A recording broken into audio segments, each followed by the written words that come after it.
बिन ब्याही माँ। कॉलेज से आते ही श्लोका बाथरूम में घुस गई। जब उसने देखा टेस्ट किट में 2 रेड लाइनें दिख रही हैं तो उसके होश उड़ गए। नो नो, ये गलत है। मैं प्रेग्नेंट कैसे हो सकती हूँ? ज़रूर यह किट ही गलत बता रही है। वह खुद में ही बड़बड़ाई और आंखें गड़ाकर उस पर लिखी जानकारी को गौर से पढ़ने लगी, जिसमें लिखा था कि 99% यह किट सही बताती है। इसलिए कंफर्म करने के लिए उसने दोबारा चेक किया, लेकिन फिर वही 2 रेड लाइनें। ओह, अब मैं क्या करूं? अपने दिल पर हाथ रखकर श्लोका रो पड़ी। उसे तो लगा था कि पीरियड में कुछ दिनों की देरी होना आम बात है। पहले भी कई बार ऐसा हो चुका था उसके साथ, लेकिन उसने तो सपने में भी नहीं सोचा था कि इस बार लेट पीरियड का मतलब वह प्रेग्नेंट भी हो सकती है। हालांकि कुछ दिनों से श्लोका को महसूस तो हो ही रहा था कि उसका वजन बढ़ रहा है, लेकिन उसे लगा कि यह केवल उसका भ्रम है। लेकिन जब उस दिन मजाक में ही उसकी दोस्त विनी ने उसे कहा, जरा कम खाया करो मैडम, मोटी हो रही हो, तब उसे एहसास हुआ कि उसका वजन सचमुच बढ़ रहा है। अपने शरीर में और भी कई तरह के बदलाव होते देख जब श्लोका ने इंटरनेट पर सर्च किया तो शंका के निवारण के लिए वह कॉलेज से आते समय मेडिकल स्टोर से प्रेगनेंसी किट लेकर आई। लेकिन उसका शक बिल्कुल सही निकला, वह सच में प्रेग्नेंट थी। ओह, इतनी बड़ी गलती कैसे हो गई मुझसे? अपना सिर थामे श्लोका वहीं धम से टॉयलेट सीट पर बैठ गई और सोचने लगी कि अगर यह बात घर में किसी को मालूम पड़ी तो अनर्थ हो जाएगा। सच तो यही है कि हमारे समाज में आज भी एक बिन ब्याही लड़की का माँ बनना अभी भी सामान्य बात नहीं है। सबसे पहले तो उसके कैरेक्टर पर उंगलियां उठाई जाती हैं और फिर जी भर उसको कोसा जाता है। समाज ने शादी नाम की संस्था को इस तरह गढ़ा है कि एक स्त्री बिना शादी के बंधन में बंधे माँ नहीं बन सकती। अगर बन गई तो यह घोर पाप है। और श्लोका, तबीयत तो ठीक है तेरी? इतनी देर से बाथरूम में क्या कर रही है? बाहर से जब उसकी माँ ने दरवाज़ा खटखटाया तो वह हड़बड़ा कर उठ खड़ी हुई। नहीं नहीं, माँ को नहीं पता चलना चाहिए कि मैं प्रेग्नेंट हूँ। अगर उन्हें पता चल गया तो वो मेरी जान ले लेंगी। किट को अपनी मुट्ठी में दबाते हुए श्लोका के मुंह से किसी तरह से आवाज़ निकली, माँ मैं कपड़े बदल रही हूँ, आती हूँ ना, आप जाओ। ये लड़की भी ना, एक तो कॉलेज से इतनी लेट आई है और आते ही बाथरूम में पता नहीं क्या कर रही है इतनी देर से। भुनभुनाते हुए माँ वहाँ से चली गई। लेकिन अब श्लोका को समझ नहीं आ रहा था कि वह क्या करे। उसका तो दिमाग ही जैसे ठप पड़ गया। विनी से बात करती हूँ, लेकिन उससे क्या कहूँगी कि मैं प्रेग्नेंट हूँ? नहीं, मुझे निखिल से बात करनी होगी। लेकिन वह तो अपने किसी रिश्तेदार के यहाँ शादी में गया हुआ है। हाँ, फ़ोन करती हूँ उसे। पर निखिल का फ़ोन बिजी आ रहा था। श्लोका को अभी भी विश्वास नहीं हो रहा था कि वह प्रेग्नेंट है, लेकिन सामने पड़ी टेस्ट किट को झुटलाया भी तो नहीं जा सकता था ना। उसने फिर कई बार निखिल को फ़ोन लगाया, लेकिन उसका फ़ोन बिजी आ रहा था। इसलिए उसने उसे व्हाट्सएप पर मैसेज भेजा, you call me right now, और तुरंत ही उसका फ़ोन आ गया। निखिल बोला, क्या हुआ श्लोका? श्लोका बोली कि उसे उससे एक ज़रूरी बात करनी है। तो क्या वह उससे मिलने आ सकता है थोड़ी देर के लिए? अरे थोड़ी देर के लिए क्यों? तुम कहो तो पूरे दिन, पूरी रात या उम्र भर तुम्हारी बाहों में गुजार सकता हूँ मेरी जान। एक जोरदार ठहाके के साथ निखिल बोला, प्लीज़ निखिल, अभी मजाक का वक्त नहीं है। उसने झिड़का, मैं एक बहुत बड़ी परेशानी में फंस गई हूँ, मुझे तुम्हारी मदद चाहिए। श्लोका की बात पर निखिल बोला कि जो भी परेशानी है मुझे फ़ोन पर बता सकती हो। लेकिन वह कहने लगी कि यह बात उसे फ़ोन पर नहीं बता सकती, इसलिए कल वह उसे कॉलेज के पास जो कॉफ़ी शॉप है वहाँ पर आकर मिले। माँ जब श्लोका को खाने के लिए बुलाने आई तो उसने यह कहकर खाना खाने से मना कर दिया कि अभी उसे भूख नहीं है, बाद में खा लेगी। न तो श्लोका को सोते बन रहा था और न जागते। सोचकर ही बेचैन हुई जा रही थी कि अगर उसके माँ पापा को उसकी प्रेगनेंसी के बारे में भनक भी लग गई तो घर में तूफान आ जाएगा। लेकिन उससे गलती कहाँ हो गई, यह बात उसे समझ ही नहीं आ रही थी, क्योंकि उसने तो हमेशा सावधानी बरती और जिसमें निखिल ने भी उसका पूरा साथ दिया था।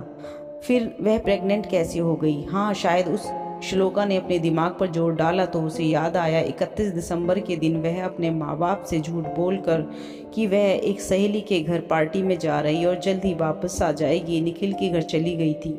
निखिल के जोर देने पर उसने एक के बाद 2 और 2 के बाद पता नहीं कितने पैग लगा लिए थे।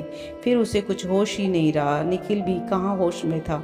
दोनों देर रात एक दूसरे में खोए रहे थे और जिसका नतीजा आज उसके सामने है। निखिल और श्लोका एक दूसरे से प्यार करते और दोनों 2 सालों से रिलेशनशिप में हैं, मगर यह बात श्लोका ने अब तक अपने परिवार वालों को नहीं बताई थी, छिपा कर रखी, क्योंकि उसके माँ बापा बड़े सख्त मिजाज के इंसान हैं। अगर उन्हें श्लोका की प्रेम मोहब्बत की भनक भी लग गई ना, तो वे इसकी पढ़ाई छुड़वा कर घर बिठा देंगे और जितनी जल्दी हो सके किसी से भी इसकी शादी करवा देंगे। हमारे भारतीय समाज में अमूमन लड़कियों से वन मैन वुमन होने की उम्मीद की जाती है।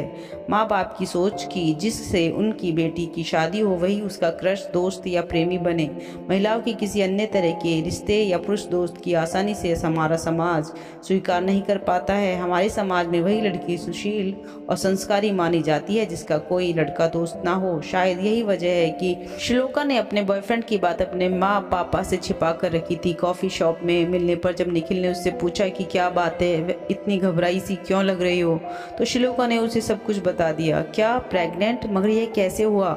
मुझे नहीं पता, लेकिन अब तुम ही कोई रास्ता निकालो, वरना अगर मेरे पापा को बोलते बोलते श्लोका रोआसी हो सी गई। अरे इसमें इतना टेंशन लेने की क्या बात है बेबी? उसका हाथ अपनी हथेलियों के बीच दबाते हुए निखिल बोला, एक काम करो, किसी अच्छे डॉक्टर के पास जाकर यह बच्चा गिरा दो और सारी परेशानी खत्म। तुम कहो तो मैं तुम्हें एक डॉक्टर का नंबर दे देता हूँ, बात कर लो उससे। अबॉर्शन झटके से अपना हाथ छुड़ाते हुए श्लोका बोली। लेकिन अबॉर्शन क्यों निखिल? क्योंकि यही एक रास्ता है बेबी, दूसरा रास्ता भी है। निखिल क्यों न हम शादी कर लें? श्लोका ने निखिल के चेहरे पर हाथ फेरते हुए प्यार से कहा। शादी? शादी का नाम सुनते ही निखिल एकदम से उठकर खड़ा हुआ और बोला, यह क्या बकवास कर रही हो तुम? शादी? बच्चा? दिमाग तो नहीं खराब हो गया तुम्हारा? तुमने सोच भी कैसे लिया कि मैं तुमसे शादी करूंगा? लेकिन निखिल, हम एक दूसरे से प्यार करते हैं ना, और हमने एक साथ कई रातें एक दूसरे की बाहों में गुजारी हैं, खुले आसमान से में शादी के सपने देखे हैं, तो अब तुम ऐसा कैसे कह सकते हो? नहीं निखिल, ऐसा मत कहो प्लीज़, मेरा दिल टूट जाएगा। निखिल के सीने से लगते हुए श्लोका बोली, मैं बीबी मटेरियल नहीं हूँ, तो तुमने इतने दिनों तक मुझे अंधेरे में क्यों रखा निखिल? क्यों कहते रहे कि तुम सिर्फ मुझसे प्यार करते हो? आज तुम्हारी वजह से मैं प्रेग्नेंट हुई हूँ और कहते हो कि तुम मुझसे शादी नहीं कर सकते? क्यों? जवाब दो। निखिल का कंधा हिलाते हुए श्लोका चिल्ला पड़ी। देखो, ज़्यादा तहस में आने की ज़रूरत नहीं, समझी? अपनी शर्ट झाड़ते हुए निखिल बोला, तुम प्रेग्नेंट हो गई तो इसमें मेरी क्या गलती है? क्या तुम्हें ध्यान नहीं रखना चाहिए था? नहीं रखा तो तुम जानो ना, और हो सकता है कि शादी की बातें मैंने यूं ही मजाक में बोल दी होंगी, तो तुमने इतना सीरियसली क्यों ले लिया? मजाक में तो क्या शादी प्यार जैसी बातें तुम्हारे लिए मजाक है निखिल? और नहीं तो क्या? निखिल हंसा। तुम्हारे जैसी लड़कियां मेरी ज़िंदगी में आई और गईं। अगर मैं सबसे शादी ही करने लगता तो मेरी तो बंटाधार हो ही जाता ना। वैसे बात की क्या गारंटी है कि पेट में जो बच्चा है वह मेरा ही है? किसी और का भी तो हो सकता है, और न उसका पाप तुम मेरे सिर पर मरना चाहती हो। निखिल, श्लोका ने एक जोरदार थप्पड़ निखिल के गाल पर जड़ दिया। तुम्हारी हिम्मत भी कैसे हुई ऐसी घटिया बातें करने की? छी, मुझे नहीं पता था कि तुम इतने नीच इंसान हो। श्लोका के तन बदन में आग लगी हुई थी। मन तो कर रहा था उसका अभी इसी वक्त पुलिस को फ़ोन करके उसे जेल भिजवा दे, लेकिन किस गुनाह में?